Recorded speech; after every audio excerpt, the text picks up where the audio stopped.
Hello students, how are you. हाँ तो देखो बच्चों, जैसे कि आप लोगों को पता है कि कोविड के कारण अभी स्कूलें ओपन नहीं हो पा रही हैं, तो स्कूल ने डिसाइड किया है कि आप लोगों की ऑनलाइन क्लास स्टार्ट कर दी जाए। ठीक है, तो आप लोगों की ऑनलाइन क्लास स्टार्ट हो चुकी है। तो सारे बच्चे इंटरेस्ट लेके क्लासेस को पढ़ें, और किसी सब्जेक्ट में अगर किसी भी बच्चे को कोई दिक्कत आ रही हो तो रिलेटेड सब्जेक्ट टीचर से कंसल्ट करें। ठीक है, पढ़ाई करना बहुत ज़रूरी है बच्चों, क्योंकि ये दिन जैसे मान लो अगले महीने स्कूल लग जाती है तो सिलेबस में कटौती नहीं होती है। जैसे इस बार बच्चों को प्रमोट कर दिया, 10th 12th की भी एग्ज़ाम नहीं लगी, तो उसमें बच्चों आप लोगों की नुकसान है, गवर्नमेंट की इसमें कुछ नुकसान नहीं हो रहा, किसी के कोई भी नुकसान नहीं हो रहा। स्टूडेंट्स जो है उनके बहुत भारी नुकसान हो रहा है। तो आप लोगों की जो स्टडी है उसको कंटिन्यू रखना बहुत ज़रूरी है, और एक एक चीज़ें आप लोगों को पढ़ना जरूरी, क्योंकि मान लो से पिछली साल लास्ट ईयर की बात कर लेते हैं, 70% सिलेबस लेस, अब 30% सिलेबस लेस कर दिया था, यानी 70% सिलेबस की एग्ज़ाम होनी थी और वो भी नहीं हो पाई। तो उसमें जो 30% लेस किया है वो ऐसा तो है नहीं कि आपकी कंपटीशन एग्ज़ाम में कहीं आएगा नहीं, या फिर आपका पेपर अलग से लगेगा कि हाँ आप वो 70% वाले बच्चे हो जिनका सिलेबस 70% था वो, तो ऐसा तो है नहीं। तो इसलिए सारे बच्चे ध्यान दें, आप लोगों को अपनी स्टडी है वो कंटिन्यू करनी है, और अभी से आप लोगों को एकदम कमर कस लेनी है, क्योंकि बच्चों सूरज की तरह चमकने के लिए पहले उसकी तरह तपना पड़ता है। तो आप लोगों को बहुत अच्छे तरीके से मेहनत करनी है। 11th क्लास जैसी भी आप लोगों की थी, लेकिन 12th क्लास में आप लोगों को बहुत अच्छे से अध्ययन करना है। ठीक है, आज की जो अपनी क्लास है वो एक तरीके से इंट्रोडक्शन की क्लास है। इंट्रोडक्शन सिलेबस का इंट्रोडक्शन करेंगे कि 12th की NCERT में अपने फिजिक्स के अंदर क्या क्या चैप्टर हैं, क्या क्या टॉपिक्स हैं, उनके बारे में अपन लोग देखेंगे।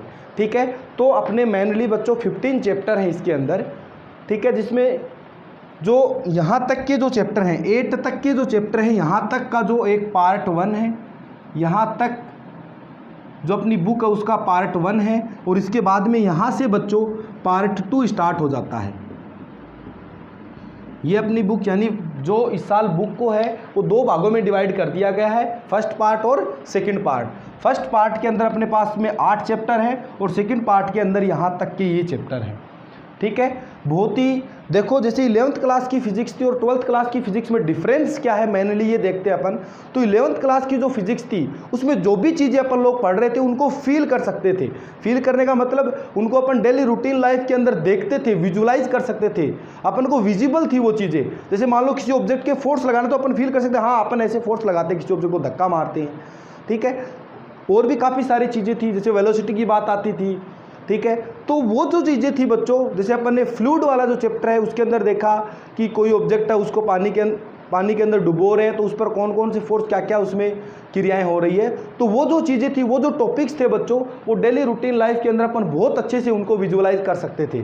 ठीक है, और 12th क्लास में जो टॉपिक्स दे रखे हैं बच्चों, ये एक तरीके से अपन इमेजिनरी कंसेप्ट चलेंगे अपने, मतलब जैसे इलेक्ट्रॉन की बात होगी, चार्ज की बात होगी, आवेशों की बात होगी, तो आवेश इलेक्ट्रॉन्स इनको अपन देख नहीं सकते, अपन ने देखे भी नहीं है इनको। तो इनकी जो प्रॉपर्टीज़ है, ये क्या किया गया है कि जैसे अपन लोगों को बोल दिया गया है कि इसकी ये प्रॉपर्टी होती है, साइंटिस्ट वगैरह इन्होंने, तो वो चीज़ें उनको अपन, उनसे रिलेटेड चीज़ों को अपन समझते हैं, उनको अध्ययन करते हैं उनका। ठीक है, उनको अपन ज़्यादा ऐसे मान लो इमेजिनरी चीज़ें हैं इनके अंदर। ठीक है, कि हाँ ऐसा होता है, ये इलेक्ट्रॉन है, ये ऐसे मूव करता है, तो अपन मान लेते हैं कि हाँ ऐसा ऐसा इलेक्ट्रॉन है और ये ऐसे ऐसे मूव कर रहा है। ठीक है, तो इसके अंदर जो भी चीज़ें होंगी बच्चों, वो अपन एक तरीके से ऐसे इसकी कंसेप्ट है वो दे दी गई, बना दी गई, और फिर अपन उनको पढ़ना है, उनको सीखना है उन कंसेप्ट्स को। ठीक है, और दूसरी चीज़ देखो बच्चों, आप लोग इस सब्जेक्ट के अंदर फिजिक्स की बात बता दूं पर्टिकुलर, जब तक आप लोग इसकी डेली स्टडी नहीं करोगे, जब तक क्लास में आपको पढ़ाया नहीं गया उसको डेली आप लोग जाके नहीं पढ़ोगे, एक बार नहीं देखोगे, आप लोगों को ये सारी चीज़ें जैसे जैसे चैप्टर बढ़ते जाएंगे सारी चीज़ें घिपचिप होती जाएगी। तो डेली पढ़ना बहुत ज़रूरी है। जो भी डेरिवेशन कराया जाता है, जो भी कंसेप्ट बताई जाती है, उसको समझना ज़रूरी है। उसको समझ के आप लोग क्या आगे पढ़ते जाओ, क्योंकि क्या होगा, धीरे धीरे बूंद बूंद से घड़ा बढ़ता है। आप छोटे छोटे कंसेप्ट को जोड़ जोड़ के क्या करोगे, आपके पास पूरा भंडार हो जाएगा पूरा एकदम कंसेप्ट का। ठीक है, तो आप लोगों को बिल्कुल एक एक चीज़ें इजी वे में सीखनी है। ठीक है, तो सबसे पहला चैप्टर अपनी बुक का जो आता है बच्चों, वो आता है विद्युत आवेश तथा विद्युत क्षेत्र, यानी ये दो चैप्टर की अपन बात कर लेते हैं। ये है इलेक्ट्रोस्टैटिक्स, ये 2 चैप्टर जो है बच्चों ये है इलेक्ट्रोस्टैटिक्स के, जिसके अंदर जो चार्ज होगा, चार्ज के बारे में अपन लोग स्टडी करेंगे। इनमें जो चार्ज होगा वो रेस्ट कंडीशन पर होगा। जब चार्ज रेस्ट कंडीशन पर होगा तो उसकी क्या क्या उसके जो नियम है, क्या क्या रूल्स बनते हैं, ठीक है, क्या वो प्रभाव प्रदर्शित करता है, वो अपन पढ़ेंगे इन 2 चैप्टर्स के अंदर, जिसमें पहला चैप्टर का नाम भी यही दे रखा है, विद्युत आवेश तथा विद्युत क्षेत्र। यानी कोई भी चार्ज होगा, ठीक है, उसकी प्रॉपर्टीज देखेंगे इस चैप्टर के अंदर। और चार्ज जहां प्रेजेंट होगा, जैसे मान लो मैंने आप लोगों को पहले की क्लासों में आप लोगों ने बचपन में ही पढ़ा होगा कि जो मैग्नेट है उसके अराउंड एक एरिया बन जाता है जिसे मैग्नेटिक फील्ड बोला जाता है। यहाँ पर भी पढ़ेंगे अपन इस क्लास में भी, ठीक है। वैसे ही जो चार्ज होता है उसके अराउंड भी क्या होता है, उसका पर्टिकुलर एरिया होता है जिसको अपन बोलते हैं बच्चों इलेक्ट्रिक फील्ड, विद्युत क्षेत्र बोलते हैं, ठीक है। फिर स्थिर विद्युत विभव और धारिता, दूसरा जो चैप्टर होगा उसके अंदर अपन लोग विभव, विभवांतर इनके बारे में पढ़ेंगे और कैपेसिटर के बारे में पढ़ेंगे अपन लोग, धारिता के बारे में पढ़ेंगे। थर्ड जो चैप्टर होगा वो विद्युत धारा का चैप्टर होगा, जिसके अंदर अपन विद्युत धारा इलेक्ट्रिसिटी के बारे में देखेंगे, ठीक है। और इसके अंदर और भी चीज़ें जो है वो देखने लायक वो ये है कि जो विद्युत धारा है उसके अंदर जैसे विभव मापी आ गया, आपने मीटर सेतु आ गया, इन सारी चीज़ों के बारे में, एमीटर क्या होता है, वोल्टमीटर कैसे काम करता है, क्या होता है, विभव मापी क्या है, इन सब के बारे में अपन लोग देखेंगे।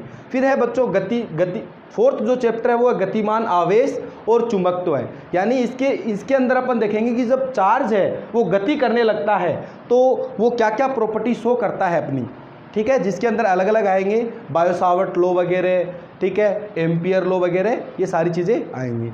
उसके बाद में है चुंबकत्व एवं द्रव्य, ठीक है। इसके अंदर थोड़ा मैग्नेट के बारे में अपन लोग पढ़ेंगे कि जो चुंबक है उसकी क्या क्या प्रॉपर्टी होती है, ठीक है, ये सारी चीज़ें अपन लोग देखेंगे। इसके अंदर अनुचुंबकीय पदार्थ, प्रतिचुंबकीय पदार्थ, ये सारी चीज़ इसके अंदर देखेंगे। फिर है विद्युत चुंबकीय प्रेरण, इसके अंदर विद्युत चुंबकीय प्रेरण के बारे में देखेंगे, लेंज लॉ क्या होता है वो देखेंगे, प्रत्यावर्ती धारा जनित्र है वो पढ़ेंगे, ठीक है। फिर है प्रत्यावर्ती धारा, इसके अंदर प्रत्यावर्ती जैसे दिष्ट धारा, विद्युत धारा 2 टाइप्स की हो सकती है जनरली, प्रत्यावर्ती धारा और दिष्ट धारा।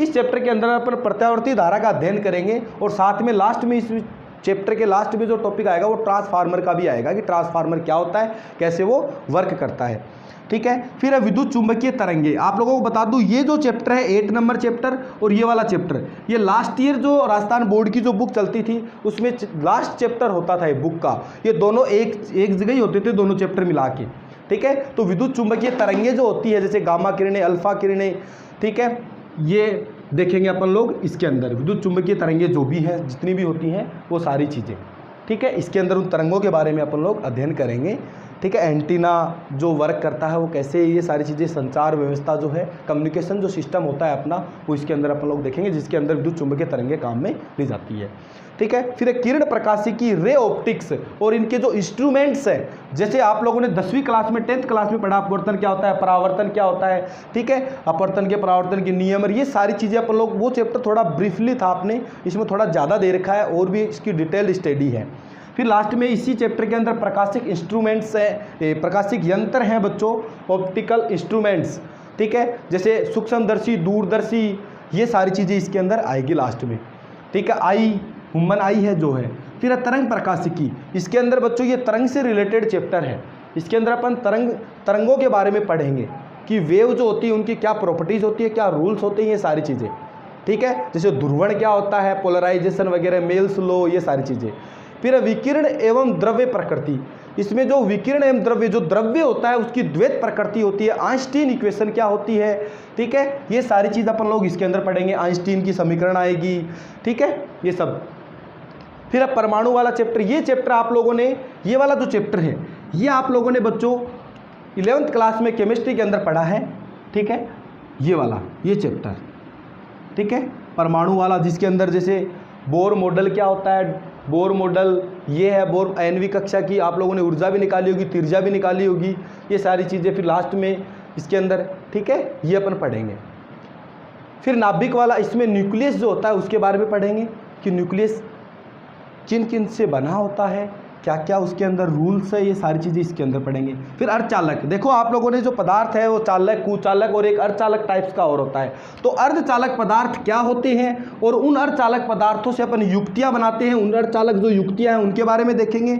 और सरल परिपथ, लास्ट में लॉजिक गेट का जो कंसेप्ट आएगी वो अपन देखेंगे, लॉजिक गेट क्या होती है, ठीक है। और लास्ट जो है बच्चों संचार व्यवस्था, बहुत ही आसान सा, वैसे देखें तो इतना ज़्यादा है नहीं। और अगर अपन लोग डेली पढ़ते जाते हैं, जैसे जैसे पढ़ाया जाता है वैसे वैसे डेली पढ़ते जाओगे तो बहुत ज़्यादा सिलेबस नहीं है, आप लोग बिल्कुल आसानी से कवर कर लोगे। लेकिन अगर आप लोगों ने एक दिन भी मिस कर दिया, एक क्लास भी मिस कर दी, ठीक है, आप लोगों ने रिवीजन नहीं किया तो आप लोगों के लिए बहुत भारी हो जाएगा। तो आप लोगों को कंटिन्यूस स्टडी करनी बहुत ज़रूरी है, ठीक है। आज की जो अपनी क्लास थी वो बस थोड़ा सा सिलेबस के बारे में बताना था, कितने चैप्टर है क्या है। आप लोग वीडियो को पॉज करना और इसको जो आपकी नोटबुक आप लोग डालो 12th क्लास की फिजिक्स की, उसमें पहले पेज पे आप लोग ये नोट कर लेना कि ये चैप्टर अपने आने वाले हैं सिलेबस को, ठीक है। पार्ट फर्स्ट का और पार्ट सेकंड का, यहाँ से 9 नंबर चैप्टर से 15 तक, ठीक है। ये आप लोग नोट कर लेना। उसके बाद में कल अपन लोग चैप्टर नंबर 1 स्टार्ट करेंगे, इलेक्ट्रोस्टैटिक्स का, विद्युत आवेश और विद्युत क्षेत्र। कल ये चैप्टर आप लोगों का स्टार्ट हो जाएगा। तो जो भी बच्चे क्लासेस से नहीं जुड़ पा रहे हैं, जिनको पता नहीं है क्लासेस स्टार्ट हो गई है, उन सारे बच्चों को आप लोग बोल दीजिएगा कि आप लोगों की जो क्लास है वो स्टार्ट हो चुकी है, ठीक है। तो ज़्यादा से ज़्यादा आप लोग इसका फ़ायदा उठाएं, ठीक है बच्चों। तो कल अपन चैप्टर स्टार्ट करेंगे अपना। आज के लिए बस इतना बाकी रहेगा।